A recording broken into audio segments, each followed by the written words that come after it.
मैं दिल्ली से चल गया, लेकिन यह नहीं है, बड़ी ये है आदिवासी परिवार में महसूस रहा हूँ, अपने ही परिवार मिलने चला।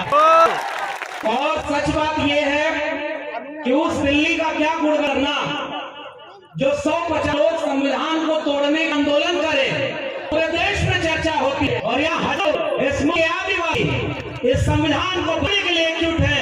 उस दिल्ली सुनाई नहीं देता है, हम उसे सुनाने के लिए और सबसे आप सभी की इस एकता को, आपकी लड़ाई को सलाम करता हूँ।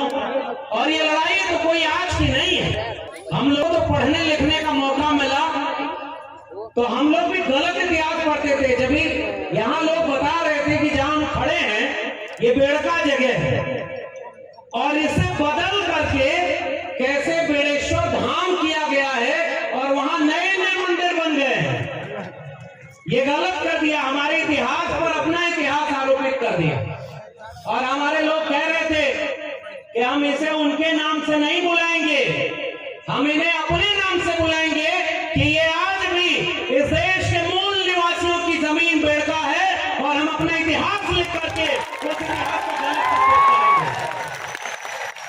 और यही काम पूरे देश में हुआ है साथियों। आप तो जागरूक लोग हो, हम आपसे कोई नई बात कहने नहीं आए, हम तो आपसे मिलने आए और मिलकर जा रहे हैं।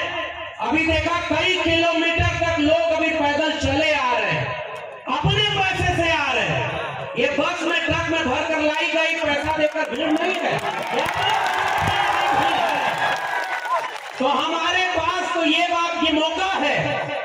भंवर जी और तमाम लोगों ने ये मौका दिया कि हम आपसे हिम्मत लेकर जा रहे हैं और जितनी भी कोशिश हमारी है दिल्ली में खड़े होकर ये बात कहेंगे और लड़ेंगे कि संविधान विरोधी तमाम लोग, यह बात आंख खोलकर देख लो कि इस मुल्क के SC, ST, OBC संविधान को मानने वाले वे एकजुट हो गए हैं और तुम्हें देश को बर्बाद नहीं करने देंगे।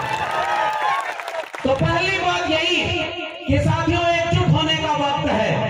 मैं तो आदिवासी समाज से आता भी नहीं, मैं तो OBC समाज से आता हूँ। OBC मतलब जानते हैं और मुझे पता चला है कि इस कार्यक्रम में ढेर सारे OBC भी आए हुए हैं और आपके बारे में तो हमें भी 2 साल पहले पता चल गया था कि जिन आदिवासियों को वनवासी करके तोड़ने की कोशिश हो रही थी, 7-8 साल पहले उस आदिवासी परिवार ने एकजुट होकर सबको जोड़ने की कोशिश कर ली और आपने क्रांति कर दी है भाई, मैं आपको सलाम कर रहा हूं। और आपने जो 2 विधायक जिताए उनमें से एक तो हमारे पिछले दिनों दिल्ली गए थे, अपने विद्यार्थियों को, अपने इलाके के छात्रों को एरोप्लेन में लेकर के पूरा दिल्ली घुमाया कि जाओ और पढ़ाई करोगे तो एक दिन दिल्ली पर तुम कब्जा भी कर लोगे।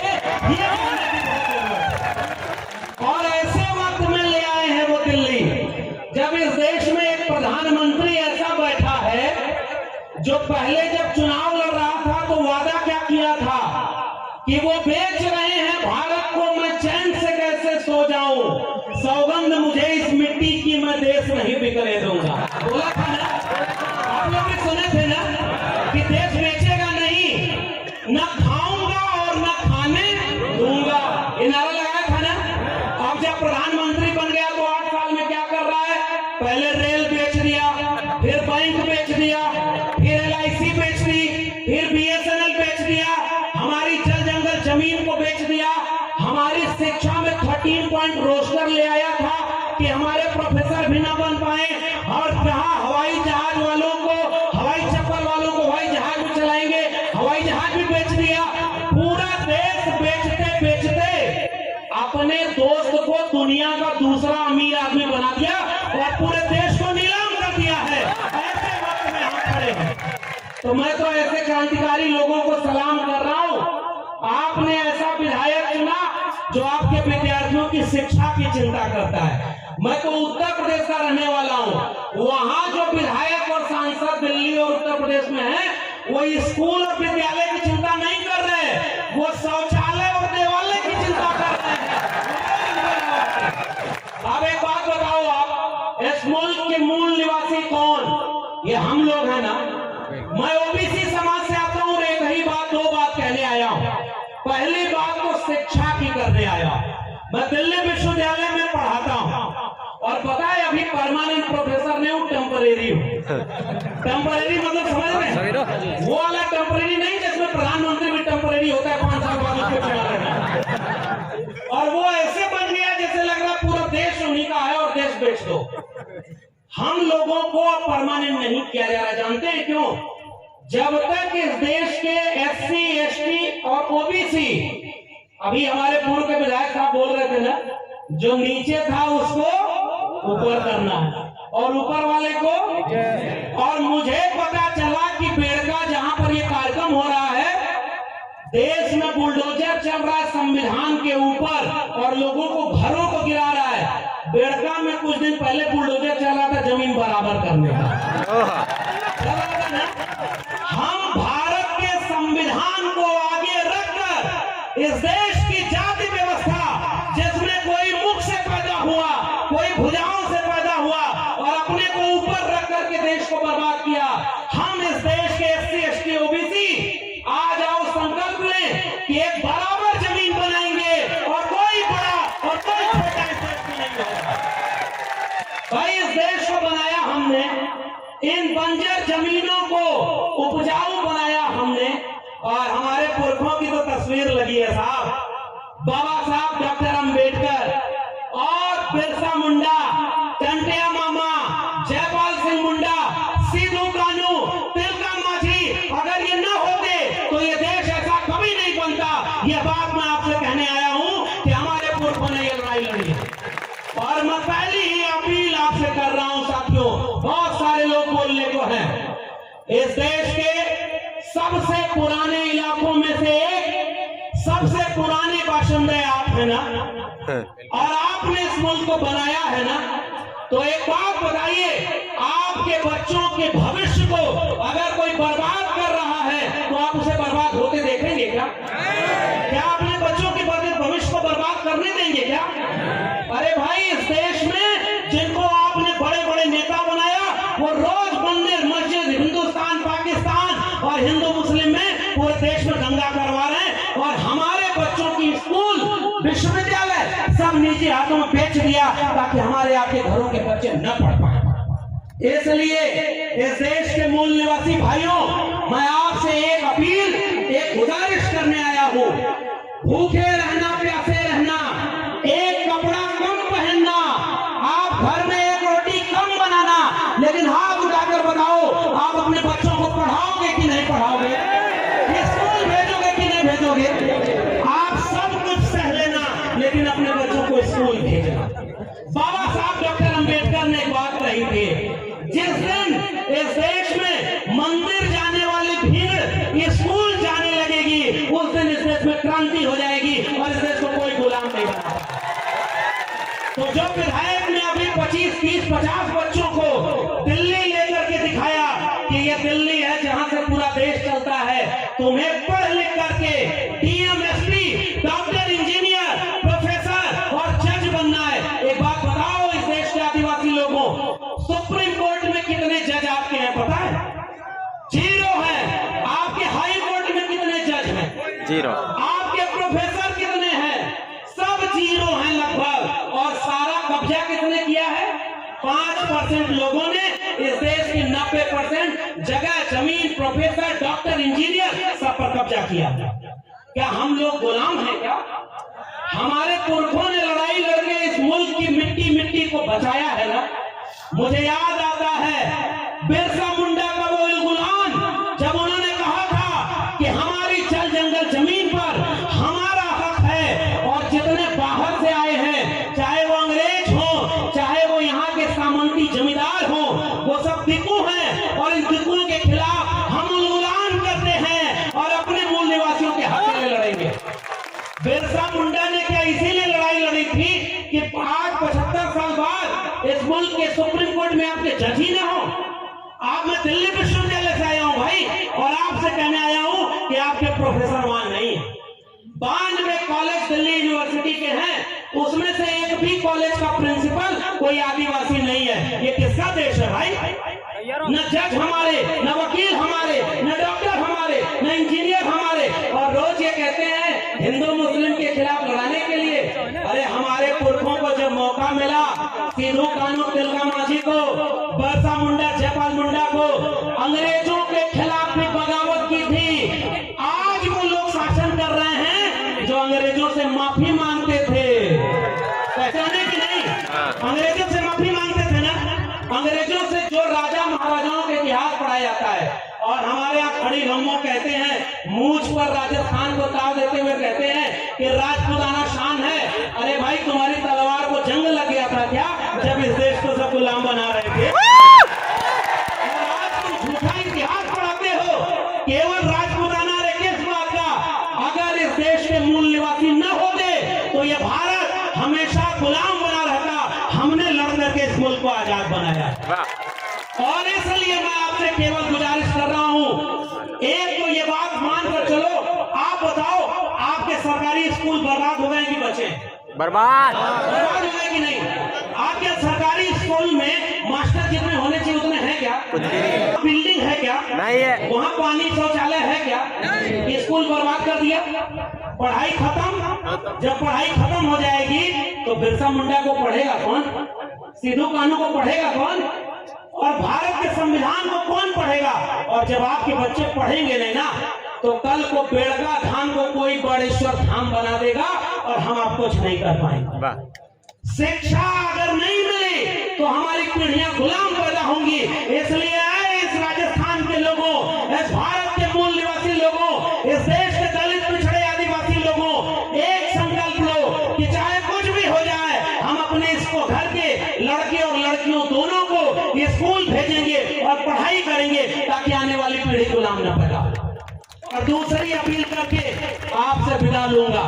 वो दूसरी अपील केवल इतनी है कि एक चीज, डॉक्टर अंबेडकर को हम क्यों मानते हैं? अभी एक गाना बज रहा था, आनंद राय साहब बैठे हुए हैं, हम लोग बहुत पहले इनको सुनते थे कि भाई मध्य प्रदेश में कोई घोटाला हुआ, वहां वो विसल ब्लोअर हैं, जान जोखिम में लेकर के लड़ाई लड़े, पता चला जो घोटाला करते रहा वो अमीर बनते रहा, देश को बेचते रहा, और हमारे लोगों का हक खत्म हो गया ना।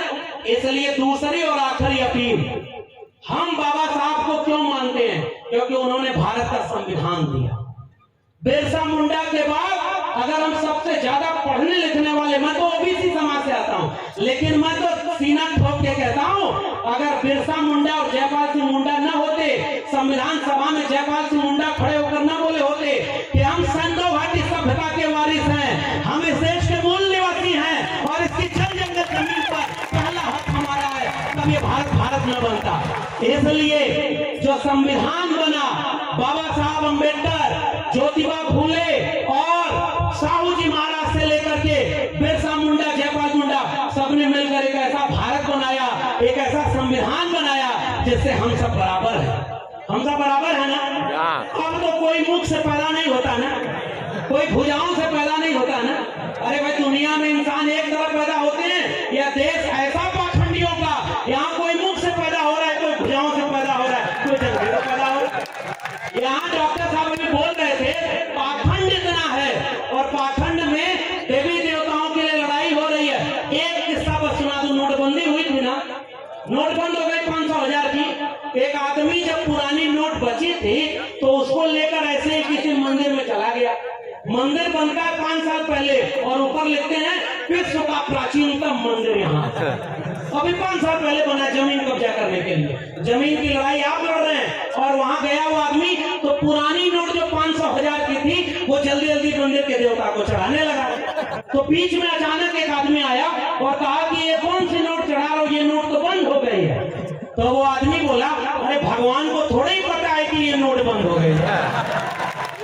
और वो आदमी गुस्से में फिर खड़ा होकर बोला, भगवान थोड़े ही ये नोट लेते हैं, जो नोट लेता है उसको पता है कि ये नोट बंद हो गए, इसलिए नोट बंद। इसका मतलब देवी देवता के नाम पर पाखंड फैलाने वालों ने आपके भगवान, जो पता नहीं किसके भगवान है, उनके और आपके बीच में एक बिजनेसमैन को बैठा दिया कि नहीं, जो नोट ले रहा है कि नहीं। अगर नोट नहीं मिलेगी तो बिजनेस चौपट हो जाएगा ना। उनका तो वो बिजनेस, हमारे ज्योतिबा फूले ने किताब लिखी गुलामगिरी। उन्होंने कहा कि जैसे बाल बनाना नाई का धर्म नहीं धंधा है, जैसे लकड़ी का काम करना कुम्हार लोहार का बढ़ई का धर्म नहीं धंधा है, लोहे का काम करना लोहार का धर्म नहीं धंधा है, वैसे ही मंदिर में बैठ के पूजा पाठ कराना और दान के पेट पर भरना उस पुजारी का धर्म नहीं धंधा है। इसलिए वो अपना धंधा कर रहा है। आज यह आखिरी अपील है आदिवासी परिवार के लोगों, आपसे हमें हिम्मत मिल रही है। दिल्ली वाले आपको नहीं दिखाएंगे, लेकिन मैं आपसे एक भरोसा कर रहा हूं, मैं लौट कर दिल्ली जब जाऊंगा तो दिल्ली के मीडिया वालों से पूछूंगा और अपने सोशल मीडिया प्लेटफॉर्म से ये बात लोगों के सामने रखूंगा कि भारत के राजधानी दिल्ली में 10 लोग भारत का संविधान जलाए, उन पर मीडिया चर्चा की, ये हजारों लोग भारत का संविधान बचाने के लिए आए हैं, तुम्हारी मीडिया में क्यों इसकी खबर नहीं हुई? ये मैं सवाल पूछूंगा उनसे। और दूसरा सवाल करूंगा, जो भारत के संविधान को जलाया, जो देश में मुसलमानों के खिलाफ दंगा करवा रहा है, मंदिर मस्जिद में लड़वा रहा है, वो जेल में नहीं है। और हमें पता चला राजस्थान, मध्य प्रदेश, उत्तर प्रदेश, जहां जो दलित पिछड़े आदिवासी अपने हक के लिए लड़ता है, उसको फर्जी मुकदमे में जेल में डाल रहे हैं। क्या ये भारत के संविधान की हत्या है कि नहीं है? जोर से बोलिए, भारत के संविधान की हत्या है? भारत के संविधान को खत्म किया जा रहा है कि नहीं? क्या भारत के संविधान को खत्म होने के बाद हमारा कोई हक बचेगा? जोर से बोलिए। भारत का संविधान नहीं रहेगा तो हम रहेंगे क्या? संविधान खत्म हो गया तो क्या हम रहेंगे क्या? अगर SC ST OBC आपस में लड़ते रहे तो क्या संविधान बचा पाएंगे क्या? इसलिए आदिवासी परिवार के लोगों, देखो चुनाव तो आपको मैं कुछ कहूंगा नहीं। आपने 2 विधायक ऐसे चुन दिए हैं, एक कह रहा है बराबर करना है और दूसरा अपने बच्चों को पढ़ाने के लिए दिल्ली ले जा रहा है। अब मुझे और नहीं कहना है, लेकिन इतनी गुजारिश करूंगा, अगली बार चुनाव आए तो ऐसे विधायकों से विधानसभा भर देना जो आपके बच्चों का भविष्य बनाए। आपको गुलाम मत चुनिएगा। बाबा साहब से लेकर फूले साहब से लेकर इस देश के दलित पिछड़े आदिवासियों ने गुलाम चुना है, इसलिए वो हमारे बच्चों के लिए लड़ नहीं पाते। अरे ऐसे लोगों को चुनिए जो अपनी कुर्सी के लिए नहीं, आने वाली पीढ़ियों की लड़ाई लड़े। एक काम वो करिएगा। और दूसरी अपील, जब भी जरूरत पड़े, इस देश में OBC समाज से आता हूं और OBC समाज के लोग जहां भी होंगे, मैं उनसे एक बात कह रहा हूं, प्रकृति पूजा हम भी करते हैं। OBC समाज में कोई पाखंड, कोई पुजारी की जगह ही नहीं। हम लोग खेती किसानी करने वाले लोग, किसान कामगार मेहनत का शाम, हम अपने खेत से पैदा हुए फसल की पूजा करते थे। हम नदी नाले और पर्वत पहाड़ की पूजा करते थे, जैसे हमारे आदिवासी करते हैं। आपका भी गमछा पीला है, OBC का भी गमछा पीला है, और ये एकता है हमारी और आपकी। अब उसके साथ ये जो नीला गमछा है बाबा साहब के बच्चों का, ये पीला और नीला गमछा, ये जानते हैं क्यों एक है? क्योंकि हम सब पाखंड के विरोधी हैं। हमें मंदिर से मतलब नहीं, ये मंदिर वैसे भी इस देश में कम नहीं था। इस देश में गली गली में मंदिर था, और मंदिर से हमारे बच्चों का कल्याण तो नहीं हुआ, भारत के संविधान से हुआ ना। मैं प्रोफेसर बना तो किसी मंदिर से नहीं। अगर इलाहाबाद विश्वविद्यालय और दिल्ली विश्वविद्यालय न जा पाता तो आज आपके बीच में प्रोफेसर बनकर आंख में आंख डालकर जालिमों से ललकार कर कहने नहीं आता कि तुम जालिम हो और हम तुम्हारे खिलाफ खड़े। इसलिए वो जो संविधान हमें हक दिया है और हमारी एकता, हम OBC समाज में कौन लोग आते हैं? जो किसान कामगार मेहनत करते हैं। और आदिवासी कौन लोग हैं? जिन्होंने इस प्रकृति को बचाया है। अगर इस देश में आदिवासी न होगा दुनिया में, तो ये कब की दुनिया तबाह होगी और जल जंगल जमीन कभी बचता नहीं। अगर जल जंगल जमीन बची है तो आदिवासियों के लिए बची है, आदिवासियों ने उसे बचाया है। एक बात कहूंगा राजस्थान के लोगों, भारत का नक्शा कभी उठाइए, 3 नक्शा लीजिए। पहले नक्शे में भारत का भूगोल बनाइए, जहां पहाड़ नदी नाले होंगे, जहां सबसे ज्यादा खनिज संसाधन होगा, वहीं आदिवासी होगा। इस बात को समझिए। और आपकी जमीन छीनी जाएगी ताकि किसी अंबानी और अडानी के हाथों आपकी जमीन और खनिज संपदा बेच दी जाए और आपको मजदूर बना दिया जाए। क्या आप मजदूर बनने को कबूल करेंगे? क्या जगह